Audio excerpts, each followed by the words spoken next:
Hoy en Juntos a las 3 nos encontramos con Andrea Escobar, psicóloga especialista en psicología clínica de la Universidad Javeriana, quien nos hablará de los miedos a mis propios miedos. Los miedos son temores que aparecen en cualquier momento de la vida. Además, en general, cada uno de los momentos de nuestra vida, desde la niñez hasta los años de nuestra adultez mayor, van acompañados de algunos miedos. Generalmente son temores intensos que generan muchísimo displacer, desagrado, en la mayoría de los casos, y que vienen acompañados en algunos casos por ansiedad o por reacciones fisiológicas, por ejemplo, palpitaciones en algunos casos, en otros hiperventilación, en otros reacciones de evitación.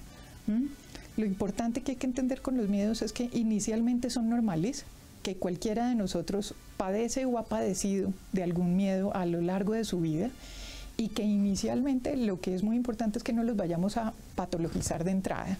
¿De dónde se originan los miedos a mis propios miedos? Los miedos a mis propios miedos están relacionados generalmente con la historia de vida mía y con la historia de vida de las personas que han estado alrededor mío. Es común, por ejemplo, que encontremos en niños pequeños que muchos de sus miedos corresponden a los miedos de los padres. Y en ese sentido, para nosotros en psicología es muy importante poder hablar con los padres. A veces encontramos una madre que nos dice, mi niño sufre de lo mismo que yo he sufrido toda la vida.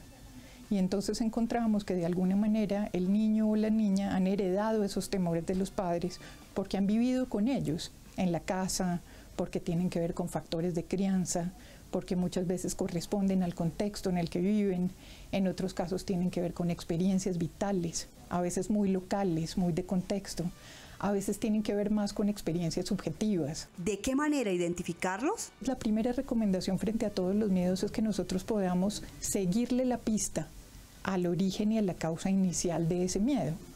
Muchas de las experiencias de los adolescentes y de los adultos frente al miedo es reportarlo, y es decir, por ejemplo, tengo miedo, pero no sé a qué. Generalmente en psicología lo que vamos a solicitarle siempre a la persona con la que trabajamos es que intentemos rastrear de dónde viene ese momento en el que apareció ese temor, o si lo puede asociar con algo, con una idea, con un recuerdo o con un momento de la vida. Generalmente lo más importante es que le podamos encontrar la huella al origen. ¿Cómo enfrentar mis propios miedos? La mejor manera de enfrentar estos miedos es comenzar primero a rastrearlos y segundo a hablar de ellos. Hay una creencia que muchas veces aparece entre los adultos más que en los niños. Parece que los niños tuvieran más claro que hay que hablar de los miedos muchas veces que el adulto. Y es la recomendación de no hables de eso, que si no hablas de eso va a desaparecer.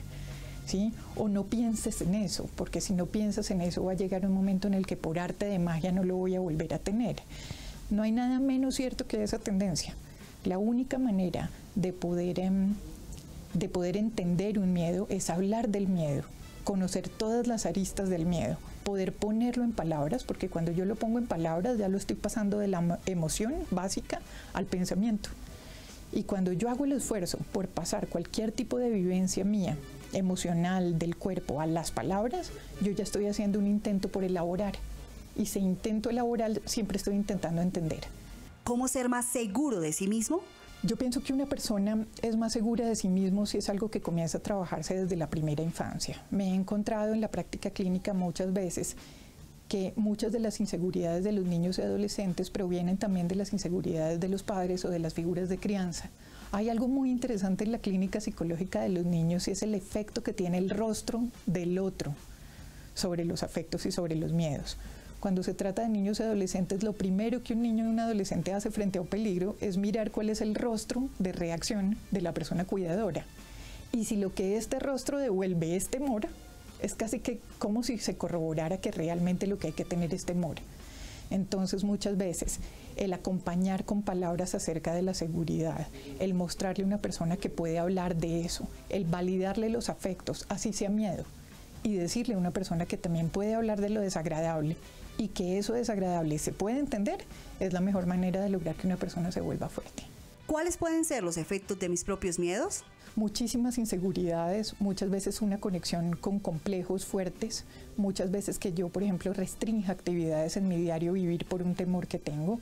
Nos reportan muchas veces algunos pacientes un temor a que la vida comienza a focalizarse y como si el campo de actuación se volviera cada vez mucho más pequeño, en la medida en que pareciera que en la medida en que los miedos se explayan e invaden mi vida, mi mundo interno se va sintiendo cada vez más encerrado y luego mi accionar.